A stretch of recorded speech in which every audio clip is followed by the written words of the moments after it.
সামান্য ব্যাটারি চালিত গাড়ি চান প্রতিবন্ধী স্বামী, আর সেই জন্যই এসেছেন তারা এত বছর ধরে ঘুরে ঘুরে শেষ পর্যন্ত শুভেন্দু অধিকারীর দরবারে। এবং এই মুহূর্তে আমরা সেই ছবিটা দেখছি যেখান থেকে তিনি বললেন যে তাকে মুখ্যমন্ত্রী আশ্বাস দিয়েছেন হয়ে যাবে 1 সপ্তাহের মধ্যেই। এরকমই আশ্বাস পাওয়ার জন্য একের পর এক নাগরিকরা এসেছেন, রাজ্যের মানুষ এসেছেন শুভেন্দু অধিকারীর দরবারে। এবং ভিতরে সেই ছবি আমরা দেখাচ্ছি যেখানে প্রত্যেকের কথা, প্রত্যেকের আর্জি, প্রত্যেকের অভিযোগ, যা না পাওয়া রয়েছে সমস্ত কিছু শুভেন্দু অধিকারী মুখ্যমন্ত্রী হিসেবে শুনছেন এবং সব কিছু নোট রাখছেন।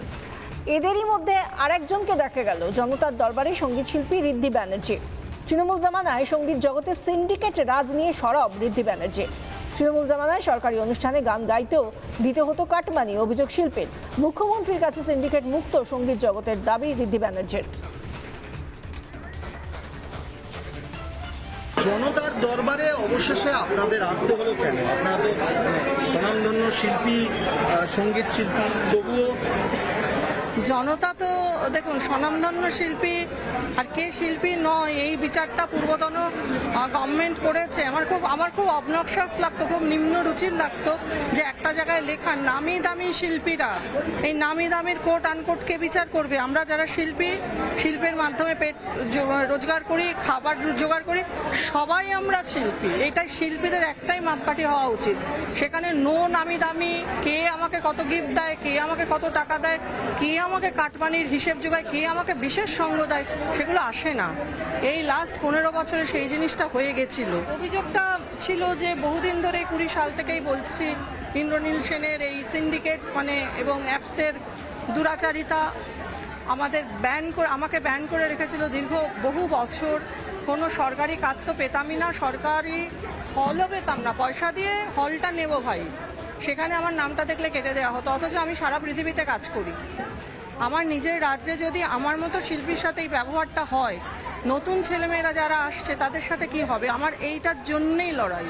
ইন্দ্রনীল সেন কোনো সময় কাটমানি, কোনো সময় তারা সব সময় নিত আমার কাছে চাই না, আমি সরকারি কাজ পেতাম না।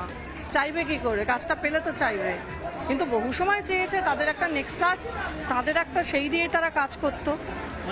বাংলার সঙ্গীত জগতে তার কার্যত একটা তোলাবাজির চক্র, সিন্ডিকেট, ব্যান্ড কালচার এবং একটা বিশাল সার্কেল ছিল যে 15 থেকে 20 জন সবসময় দেখতেন মমতা বন্দ্যোপাধ্যায়ের সাথে স্টেজে বসে আছে বা জেলা মেলা খেলার উৎসবে গাইছে। তার মমতা বন্দ্যোপাধ্যায় রচনা গান গাইছে, পাঁচালি গাইছে, কীর্তন গাইছে। তার বাইরে পশ্চিমবঙ্গে শিল্পী নেই, ভালো শিল্পী নেই।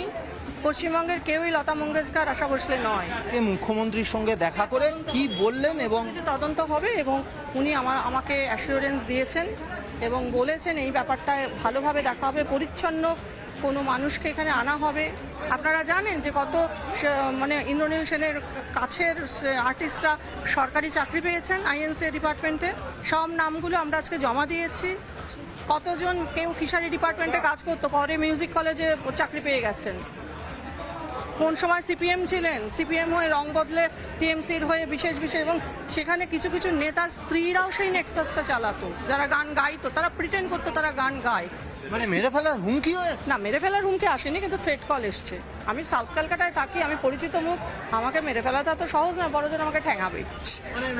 থ্রেট কল কি কল করে কি বলা হয়েছে? 20 সালে থ্রেট কল এসছে পশ্চিমবঙ্গ ছাড়া করব। এখনো থ্রেট কল এসছে যে কথা এত মুখ খুলছেন কেন, মারবো, পেটাবো। 3-4 দিন আগেও এসছে। আর এরা তো হোয়াটসঅ্যাপে বিভিন্ন নাম্বার থেকে ঘুরিয়ে করে, এগুলো তো কেন, কারণ আমাকে তো এফআইআর করারও কোনো জায়গা থাকে না। আমরা দেখতে পাচ্ছি যে ঋদ্ধি বন্দ্যোপাধ্যায়ের মধ্যে একজন স্বনামধন্য শিল্পী, তিনি বলছেন যে কিভাবে সিন্ডিকেট রাজ চলতো, কিভাবে কাটমানি দিতে হতো সঙ্গীত শিল্পীদেরও। এবং সেই জায়গা থেকে যারা স্বনামধন্য তারা একরকম, তারা অভিযোগ নিয়ে এসেছেন জনতার দরবারে মুখ্যমন্ত্রীর কাছে। আর যারা আম জনতা, যারা সহনাগরিক আমাদের রাজ্যের, তারা নিজেদের যেভাবে বিভিন্ন বছরের পর বছর ধরে কেউ নিজেদের সম্পত্তি, কেউ নিজেদের ঘরবাড়ি কিভাবে তৃণমূলের লোকজন দখল করে নিয়েছে, নিজেদের সম্পত্তি থেকে বঞ্চিত থেকেছেন। কারণ তারা অভিযোগ জানাতে গেলে কারোর দুয়ারে ধাক্কা দিয়েও কোনো রকম সাড়া পাননি। আজ তারা এসেছেন মুখ্যমন্ত্রীর কাছে সমাধানের জন্য। আমরা দেখতে পাচ্ছি মুখ্যমন্ত্রীর পাশে রয়েছেন লকেট চট্টোপাধ্যায়। তিনি কি বলেছেন শুনুন।